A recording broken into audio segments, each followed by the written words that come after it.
Welcome to The Explainer. Today, we're cutting right through the usual social media hype to unpack something incredibly important. We are going to impartially decode the very real warnings and, honestly, the equally important solutions recently laid out by Anthropic CEO Dario Amodei. Now, you probably know Anthropic as the powerhouse behind the Claude AI model. Well, Amodei just gave this remarkably candid interview detailing his vision for the next 12 months to 5 years, and it is absolutely packed with data points that we all need to understand. We're going to break down exactly what he said and what it actually means for our collective future. Let's get into it. Right out of the gate, we have to look at this metric, a 10 to 25% probability of civilizational collapse. And I want to be clear, this isn't coming from some random forum post or a sci-fi script. This is a direct quote from the CEO of Anthropic, talking about the potential risks of the exact technology his company is building. He openly acknowledges that a core inherent property of advanced AI is that it's unpredictable. So this isn't random doom scrolling, right? This is a serious, foundational baseline for concern established by a top-tier industry insider. But, and this is a big but, Amodei also stresses that he's not just crying doom here. He firmly believes his company's actions are actively lowering this probability rather than raising it. So how exactly do we steer clear of that 25%? Well, here is our agenda for today's explainer to figure that out. First, we'll cover the coming economic disruption. Second, cyber weapons and warfare. Third, the governance gap. And fourth, surviving the smooth exponential. All right, Section 1, the coming economic disruption, the productivity hump. So the crucial point Amodei makes about the economy revolves around what he calls the productivity hump.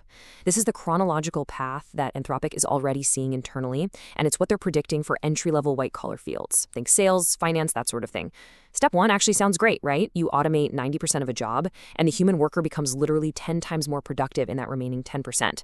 But as Amodei points out, eventually that automation creeps closer and closer to 100%, and that leads us straight into Step 2, wholesale AI automation, where the machine just does the entire task from start to finish, which then forces us into Step 3, the massive society-wide challenge of finding entirely new economic roles for all those displaced workers. I really want you to stop and ask yourself, where does your specific job fall in this timeline right now? But here's the flip side of all that disruption. Amodei believes that while the job market is going to be incredibly chaotic in the short term, the overall economic pie is going to expand massively. So where do all the humans actually go?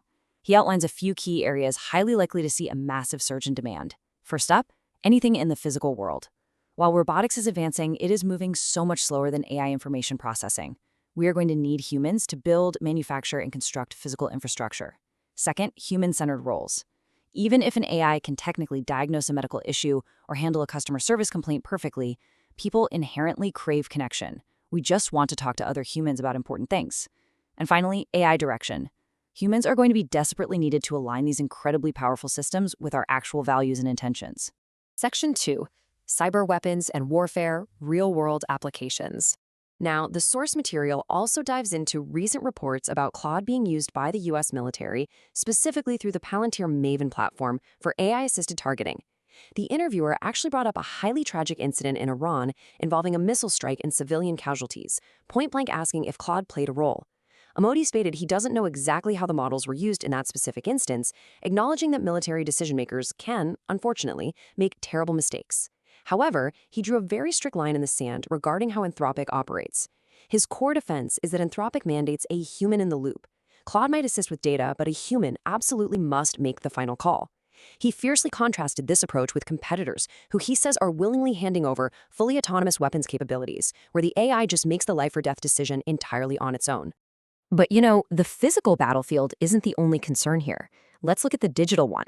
Amodei discussed Anthropic's latest, currently unreleased model, codenamed Mythos. What makes Mythos unprecedented is its ability to autonomously navigate the entire cyber kill chain.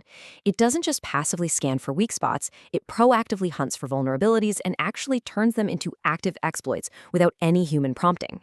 Amodei noted that this was a particularly huge, honestly surprising jump in AI capability.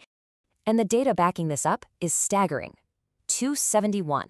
That is the number of previously unknown zero-day vulnerabilities that Mythos autonomously found in the Firefox codebase alone, not to mention thousands of others it found within private companies. Now, there's been some pushback from people claiming that basic open source models can already do this. Amodei calls those claims incredibly false. He explains that, sure, if you point an open source model directly at the exact line of bad code, it can spot the issue. But Mythos is doing something completely different. It's looking across the entire massive haystack, finding the needle completely on its own, and then figuring out how to weaponize it. The reaction to this from early corporate testers was intense, to say the least. The very companies testing Mythos literally begged Anthropic not to release it, calling the model a superweapon. Because of this overwhelming reaction, Anthropic has actually delayed the public release of Mythos. Amodei openly acknowledges that current cyber defenses, even their own internal ones, can be jailbroken or bypassed. He is deeply, deeply concerned that other companies racing to build similar capabilities might mistakenly believe their current safeguards are sufficient. Anthropic is choosing to wait until defenses are actually strong enough to contain a tool like this. Moving on to Section 3, the governance gap. Who holds the power? Think about this for a second. If these tools are this powerful, who is actually in charge of them? It highlights a massive historical anomaly that we are living through right now. Throughout history, practically every world-altering technology, nuclear weapons, the internet, GPS, they all originated within the government or federal labs. Advanced AI is the very first technology of this sheer magnitude built entirely in the private sector. Amodei flat out states that the government is late to the game, resulting in a situation he describes as dangerous and unstable. Now, it's not the situation he would have actively chosen, but because adversarial nations are building it, and it has such massive economic value, it's inevitable that it gets built. The real danger lies in the fact that private companies currently hold an incredible, largely unchecked amount of power. And honestly, the culture surrounding these private companies isn't exactly helping the situation. Amodei brilliantly points out the extreme yo-yoing reactions he constantly sees from tech insiders out in Silicon Valley. On one side, you have this extreme anti-regulation crowd who panic that even the most basic transparency or export controls will apocalyptically destroy innovation. But the second these exact same people see the real, tangible dangers of AI, they swing wildly to the total opposite extreme, demanding complete government nationalization and begging the government to seize the tech. Amodei argues that both of these extremes are completely unhelpful. We can't afford to panic, but we also can't afford to deny the reality of what is coming. So, what's the actual solution? Here is Amodei's sensible middle ground, actual structured safety rails. First, corporate checks and balances. Over at Anthropic, they've instituted what they call a long-term benefit trust. This is an independent body that doesn't just hold stock, they actually have the power to appoint and remove the majority of the board. That means they literally have the power to fire Amodei himself. It's a touch of public governance built right inside a private company. Second, government checks. He actively wants the legislative and judicial branches to step up and enact actual enforceable red lines. And third, mandatory pre-release testing and independent auditing of these models before they ever hit the public. He wants an ecosystem where the companies check the government and the government checks the company.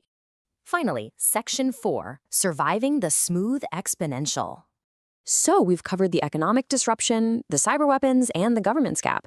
Throughout all the source material, Amodei refers to the rapid advancement of AI as the smooth exponential. It is not stopping. But despite the terrifying metrics we started this whole thing with, Amodei genuinely believes the economic pie is going to expand enormously. The true crisis we face over the next 5 years isn't necessarily a lack of resources, but a massive society-wide matching problem. How quickly can we match all these displaced workers with the completely new demands of this expanded economy before the disruption causes severe societal unrest? That is the specific outcome Anthropic is desperately trying to prevent. Which leaves us with this final, vital question based on everything we've just decoded today. The guy who built Claude just walked us through entry-level jobs being erased, cyber weapons that are literally too dangerous to release, and a government that is struggling to catch up. The exponential curve is moving, and it's moving fast. So I want to ask you, are you preparing for what this means for your own life right now? Or are you just assuming the smooth exponential somehow magically skips your industry? It is a pretty powerful thought to leave you on. Thank you so much for joining me for this explainer, and definitely keep learning, because this technology certainly is.